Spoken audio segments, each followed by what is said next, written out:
Жогорку кеңештин эл өкүлдөрүнүн бир жумалык ишмердүүлүгүн чагылдырган парламент берүүсү саламатсыздарбы? Парламенттин жумалык иши олуттуу окуялар менен коштолду. Буга чейин Жогорку кеңештин төрагасы болуп келген Талант Мамытов төрагалык кызматтан кетип, Жогорку кеңештин төрагалыгына Шакиев Нурланбек Тургунбаев шайланды.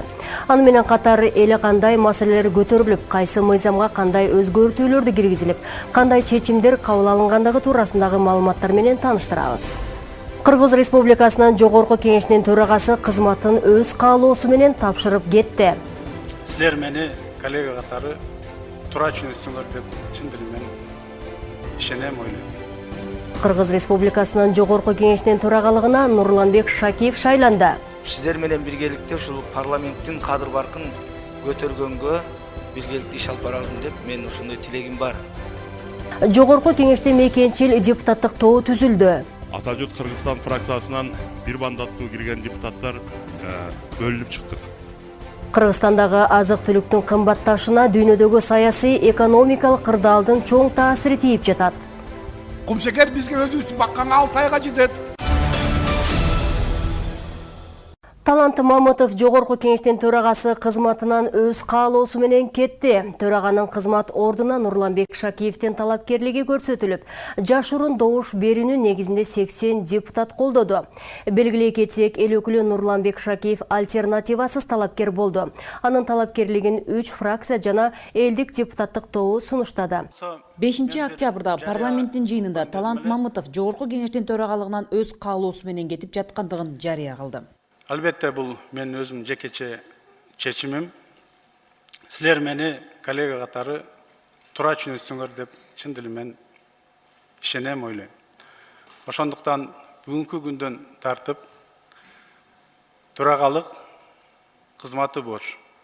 Талант Мамытов өлкөдөгү коомдук саясий абалды турукташтырууда парламенттин беделин түшүрбөөгө өз салымын кошту. Белгилей кетсек, экс-спикер Талант Мамытов 2021 жылдын ноябрь айынан бери парламенттин спикерлик кызматын аркалап келген. 2021 жылы Ынтымак партиясы менен шайлоого катышып, 29 декабрда 7-чакырылыштагы парламенттин спикери болгон. Мамлекет башчысы Садыр Жапаров президенттик шайлоого катышуу үчүн кызматын тапшырганда, Талант Мамытов убактылуу президенттин милдетин аткарып турган. Талант Тургунбаевич ошондой оор күндөрдө өлкө олку-солку болуп турган учурда чын эле оор жоопкерчиликти алган.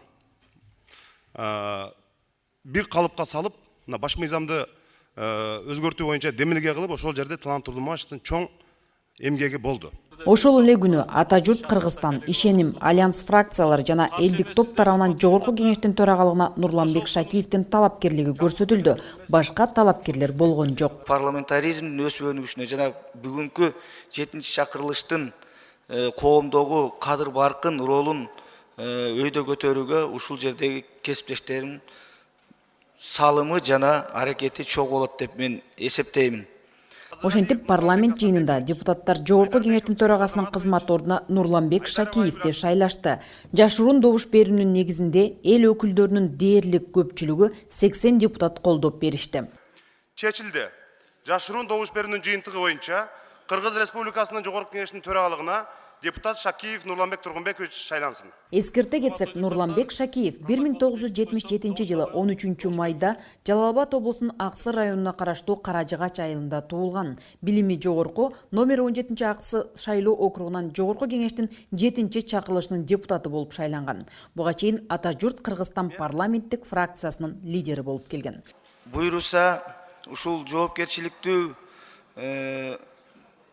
жумушту сиздер менен биргеликте татыктуу аткарууга аракет кылабыз. Буйруса, сиздердин көрсөткөн ишенимиңиздерди аткарганга бардык күчүмдү, тажрыйбамды, билимимди жумшайм деп убада берем. Жогорку кеңештин жаңы төрагасы шайлангандан кийин Жогорку кеңештин структурасы бир аз өзгөрүүгө учурады. Мурда Атажұрт Кыргызстан фракциясынын курамында болуп, бир мандаттуу округтардан шайланып келген депутаттар бөлүнүп чыгып, мекенчил деп аталган депутаттык топ түзүлдү. Анын лидерлигине депутат Элмурза Сатып Балдиев шайланды. Ал эми Атажұрт Кыргызстан фракциясынын лидеринин бошогон ордуна эл депутаты Бактыбек Сыдыков келди. Мекенчил деген топ түздүк. Анын ичине азыр 14 депутатпыз.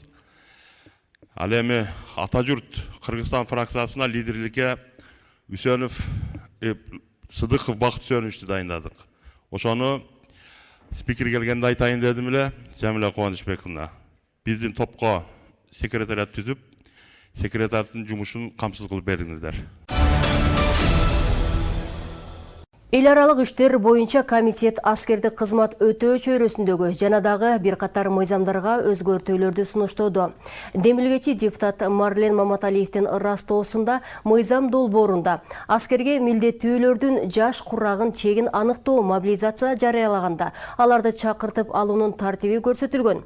Талкууда эл өкүлдөрү алардын жаш курагына чектөө киргизүү менен аскерлердин квалификациясын жогорулатуу керектигин белгилешти. Демилгечи депутаттардын бири Марлен Маматалиев бул мыйзам долбооруна киргизилип жаткан өзгөртүүлөргө токтолду. Баткен жана Ош облустарынын чек арага жакын райондорун коргоону, кайтарууну жүзөгө ашыруу зарыл болгон шартта мыйзамдуулукту жана укук тартибин чыңдоодо кризистик жагдайларда аскерге милдеттүүлөр мобилизация жарыяланганда кандай тартипте чакыртылары көрсөтүлгөн. Эгерде керектүү маалда атайын добровольный өз каалоосу менен мобилизация боло турган норманы суранышты да.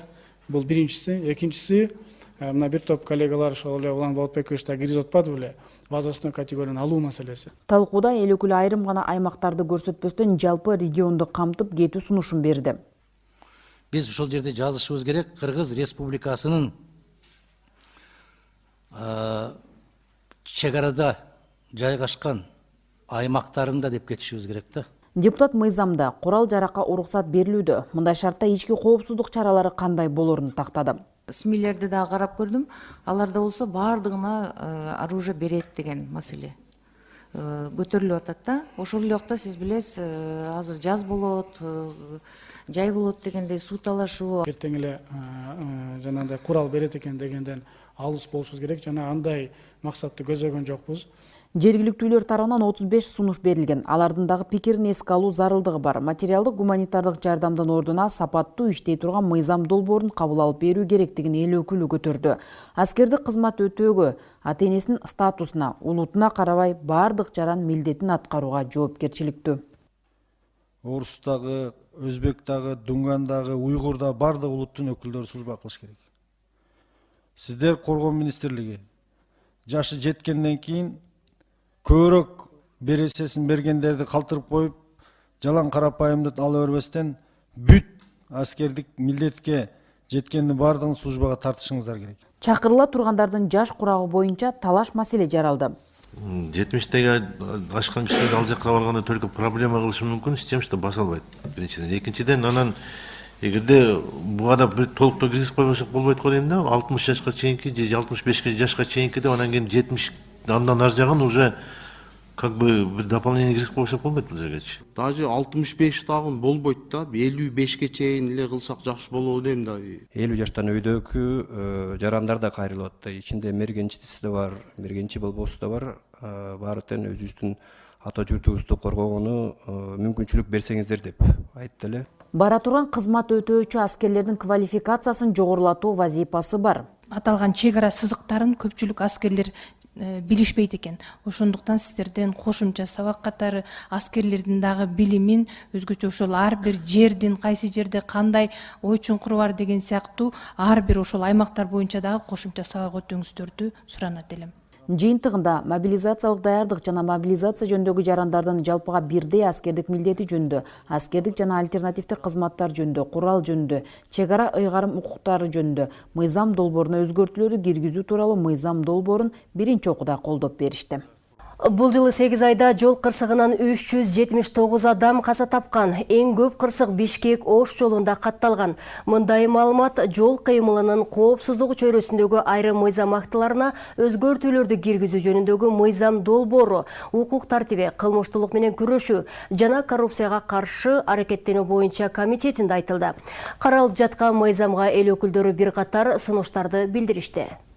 Аталган комитетте каралып жаткан мыйзам долбоорунун максаты айдоочулардын жоопкерчилигин жогорулатууга жана жол кырсыгын азайтууга багытталганын Ички иштер министринин орун басары Октябрь Урманбетов билдирди. Унаа жол кырсыктарынын 90% айдоочулардын күнөөсү менен келип чыккан жана андан каза болгондор Bunun 70% пайызы 23 жаштан 40 жашка чейинки жарандар түзгөн. Жол кызыгынан каза тапкандардын саны кыскарбай келүүдө. Бүтүн регионда кайсы регион, кайсы ушул автожолдордо баягы крупный адам каза болгон жерлерде мага ошол жетекчиси качан иштеген, кантип иштеген, эмне деп наказание бердиңер, кимисин чоңойтуп бердиңер, кимисин должносттан азайтып бердиңер, ошону бергиле. Биздин кызматкерлердин күнөөсү болсо, сөзсүз түрдө жумуштан алынат. Буга чейинки кабыл алынган мыйзамдар кандай иштеп жатканына депутат Алишер Эрбаев кызыкты. Ал эми жаңы сунушталып жаткан мыйзам долбоору бюджетке акча түшүрүү максатын көздөгөн жокпу деп кошумчалады. Bizde büdjetте тешик бар, ошону толуктай албай атабыз. Анан кийин ушу мыйзамды өткөзүп берсеңер мынтип беребиз деп. Бул дагы сиздерде коммерческий эмеспи? Бул адам өмүрүнөн өткөн баалуулук эч нерсе жок да. Мисалы биз ошол адамдардын өмүрүн сактап, ушундай жол кырсыгын грубо нарушить эткендерди жоопкерчилигин кичине ответственность, аларга профилактика болсун деген максаттарды келтирип атабыз да. Мыйзам долбоорунда жаза чараларын көбөйтүп, өздөрүнүн мүмкүнчүлүгүн кеңейтип алышканын депутаттар белгилешти. 4 мекемеден өтүп кеттир функцияны бар сиздерге. Буга чейин анда эмне себептен бияка өткөн? Тиги 4 мекеме бөлүп салган. Себеби дегенде децентрализация деген түшүнүк бар өнүккөн мамлекеттерде.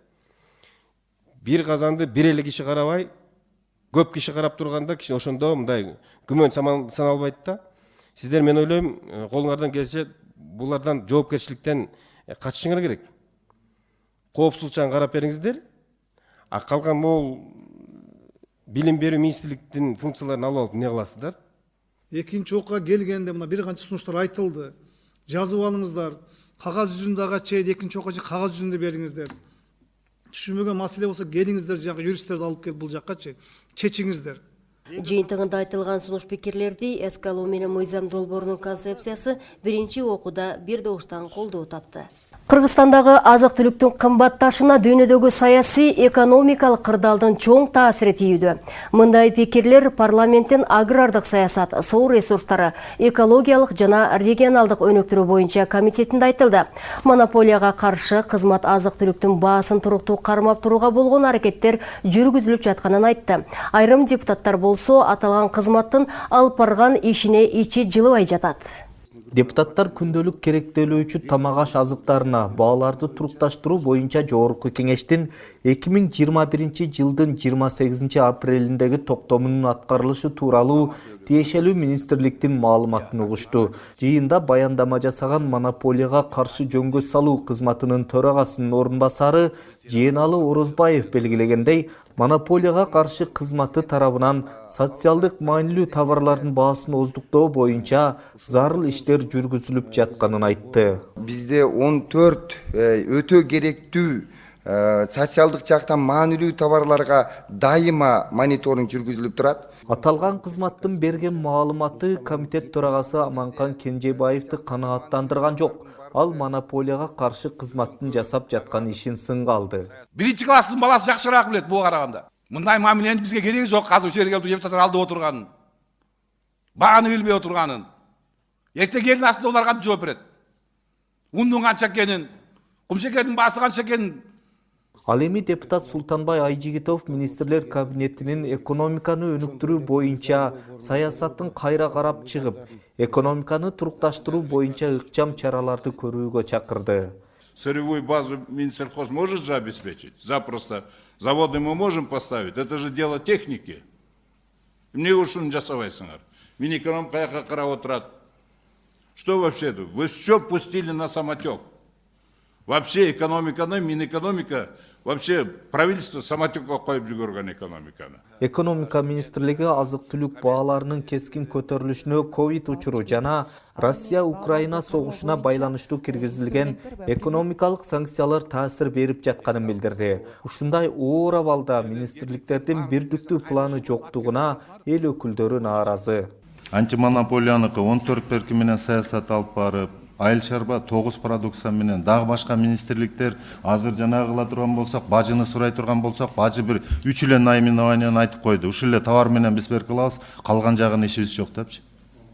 Качан бизде мамлекетте болот бир саясат. Жыйындын соңунда комитет төрагасы өз ишин так билбеген атка минерлердин жоопкерчилигин карагоону сунуш кылды. Мурат Куромович, мен таң калып атам силерге Айча министрлигинде бир элементарный нерсеге жооп бере албасаңар, эмне келип отурасыңар? Жида жумача, минт эле койсоңор болот. Былтыркы жылы 65-56% эгин өстүргөнбүз. Мамлекетке керектүү. Быйыл 65-ке көтөрдүк. 35 бизге экспорт менен керек. Кумшекер бизге өзүбүздү бакканга 6 айга жетет. Трастник киргизи быйыл 8 айга көтөрдүк деп. Бул элементарный эле вопроско ушунча жооп бере албасаңар, эмне келип отурасыңар? Мен таң калам бир нерсени. Эл өкүлдөрү азык-түлүк коопсуздугу боюнча министрликтердин аткарган жумушун канааттандырарлык эмес деп баа беришип, маселени кийинки жыйындарда карай турган болушту. Жогорку кеңештин транспорт, коммуникациялар, архитектура жана курулуш боюнча комитети Кыргыз Республикасынын эсептөө палатасынын аудитин эске алуу менен Кыргыз Республикасынын 2021 жылдагы республикалык бюджетинин аткарылышы жөнүндө отчету тууралуу маселени талкууга алды. Бюджеттин аткарылышы жөнүндөгү маселелерге келгенде депутаттар бир катар сын пикирлерди айтышты. Комитеттин жыйынында финансы министринин орун басары Улан Даникеев, эсеп палатасынын аудитору Алимжан Байгазаков бюджеттин аткарылышы жана аны аткарууда жол берилген кемчиликтер боюнча маалымат беришти. Жыл ичинде бардыгы 98 объект курулуп бүткөн жана капиталды коңдоо пландашып иш жүзүндө 109 объект бүтүрүлгөн. Анын ичинде 22 курулуш объект, 24 капиталды коңдоо, 13 таза суу жогунда. Азыркы кырдаалда былтыр Баткенге бөлүнгөн бюджеттик каражаттын канчасы жетип, канчасы жетпей калган албетте олуттуу суроо жаратат. Жалган айтпасам бир 3 миллиард акча республикалык бюджеттен, андан сырткары элдерден топтолгон акчалар, ошолор боюнча текшерүү жүргүздүңүздарбы? План боюнча 1 миллиард 578,4 миллион сом каралды. Ошонун ичинде чыгымдар 1 миллиард 321,6 миллион сом түздү да. Ошол жерде чек арада турган чек арачылардын акчасын бекитип берүү, бардык курал жарак менен камсыз кылуу деп туруп ошол акчаларды бөлүп бергенбиз. Эмне үчүн силер 1 миллиард канча бөлүп бердик деп атасыңар, калганын эмнеге Баткен областына берген эмессиздер? Бул бөлүнгөн акчанын капиталдык салымдар боюнча гана биз ачык айта алабыз, анан кээ бирки баягы оборона боюнча бул секретный болгондуктан кээ бирки суммаларды айтканга туура келбей калды. Депутаттарды быйылкы жылда Баткен облусунда кандай иштер жасалганы да кызыктырды. Быйыл Баткен областы боюнча 615 миллион каражат каралган, толугу менен каржыланып берилди. Акыркы каржы мына бул өткөн жума күнү берилди. Ал жерде пландаштырылган иштердин баарын толугу менен бүтүрөбүз. Жеке бажы терминалдары менен биргелешип иш алып баруу жолго коюлбай жаткан. Мындан бир 8 ай мурун биз баягы палатада отурганда мен сизге ГП таможенный инфраструктура боюнча бир нече суроолорду бердим эле. Сиз айткансыз, силерде четкий программа бар. Ошол боюнча иштеп результатты көрсөтөбүз дедиңер эле. Ошол боюнча айтып кетсеңиз, кандай иш чаралар болду? Келишимдер түзүлүп атат. Бирок көбү азыркы күндө өтө элек. Бул жагынан дагы баягы бир мындай жол жоболоштурган бир шарттар керекпи, ушундай бир азыр кыйынчылыктар болуп атат. Бирок муну баягы ушул бойдон калтырбайбыз, аягына чейин чыгарганга аракетибизди жасайбыз. Баалардын кымбаттап кеткенине байланыштуу индексациянын бүтпөй жатканынан көп курулуш объектилери токтоп турат. Нурланбек Темирович, сизге өткөндө буга чейинки министр Эркинбек Арсланбекович айтып эле 1 миллиард сом бөлүнүп берилет депчи. Мындан 2 жума мурунку комитетте айтып эле. Ошол каржыландыбы, бөлүндү? Госковложение боюнча жаңы тизмени түзүп туруп Минфинге жөнөттүк. Чечилип атат ал маселе. Качан каржыланат? Нарында жолдор жатат, сыйрылган боюнча. Мына азыр эле маалымат алдым, ошол эле ойдон турат. Бүгүн эртең кетип атат финансирование. Буюрса жазылып бүтөт баары. Болжолду жооп берип койгон менен иш оңолуп кетпегенин белгилеген депутаттар болушту. Нурланбек Бектенбекович, сиз айтып атасыз, мында бүтүрүп атабыз, акча келип атат, эми кылабыз деп. Эми каяктан кыласыздар? Эртең кар жазам, эмнени кыласыздар? Эмнени кыласыздар? Мына эртең кар жайт. Минусовой температура. Жолду кантип чалабыз? Албагыла акчаны болду. Башка тармактарга берсин. Баткенге берейли акчаны. Жөн эле алып бересиңерби? Мамлекеттик курулуш коэффициентти мына чечебиз деп өткөндө келип айтып кетти эле жетекчиңиздер. Бүгүн дагы деле чечилди коэффициентиңер. Бүт өлкөгө жарыя кылгансыңар. 95% бүтүп калган объектилерди берилексиздер. Уятты ушул. Мына ушундай талкуудан кийин аталган комитет 2021 жылдын республикалык бюджетинин аткарылышы боюнча отчетту колдоого алды. Жогорку кеңештин отун энергетикалык комплекс жер казынасын пайдалануу жана өнөр жай саясаты боюнча комитети көчмө жыйын өткөрүштү. Мында эл өкүлдөрү Кыргыз Республикасынын жаратылыш ресурстары, экология жана техникалык көзөмөл министрлигине караштуу Борбордук лаборатория мамлекеттик ишканасынын ишмердүүлүгү менен таанышты. Кененирээк кийинки сюжетте сөз болот. 56-жылы курулган Алгач эл өкүлдөрү Салиев көчөсүндө жайгашкан Борбордук лабораториянын майдалоочу цехине барып, пайдалуу кен байлыктардын үлгүлөрүн даярдоо иштеринин жүрүшүн жеринде көрүп чыгышты.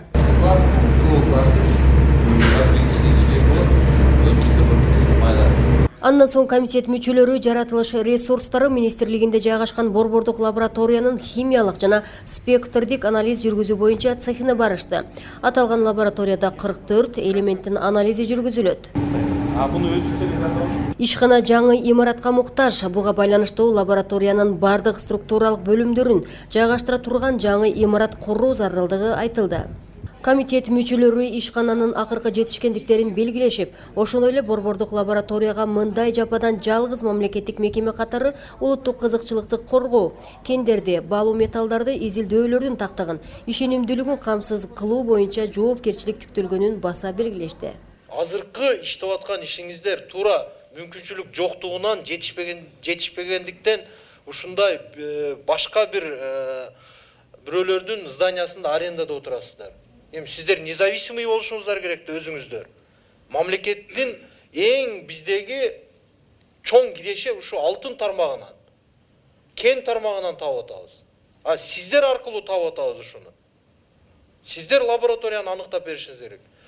Жалпысынан оборудованияларыңыздарды жаңылап, лабораторияны курганга проект конкретно түзүңүздөр, биз колдоп берели. Ушу лабораторияны сиз жаңы эле терде жүрүп көрбөдүк көзүбүз менен.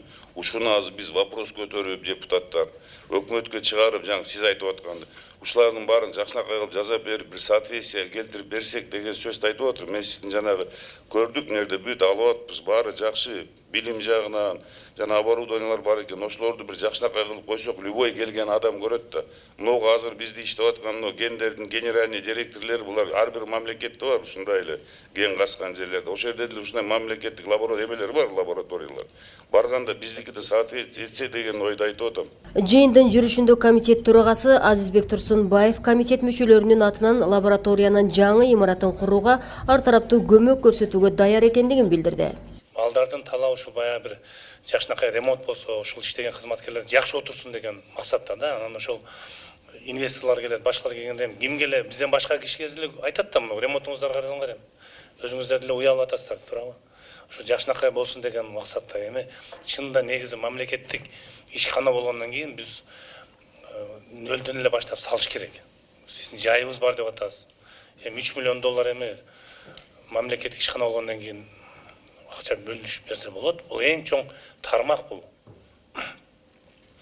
Анан ошого бизден кандай жардам болсо сиздер сунуш жазып келиңиз, биз жардам берели. Билебиз, сиздин оюңуз деле ошол. Чуркап жүргөнүңүздү эле билебиз. Ошон үчүн давай сунуштарды бериңиздер, биз колубуздан келишинче жардам берелик, өкмөткө кайрылайлык. Да, туурабы, урматтуу депутаттар? Биз өкө жардам беребиз. Ошо жардам берели деп айтып атабыз. Ошон үчүн келдик бүгүн.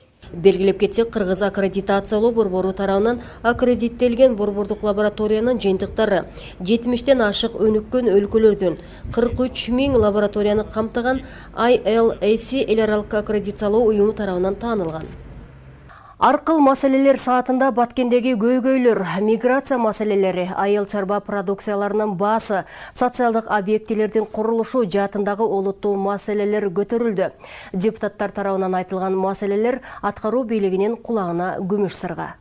Эл депутаты белгилегендей ар кандай жолдор менен карапайым элдин акчасын алдап кеткен шылуундарга каршы күрөш натыйжасыз болуп жаткан.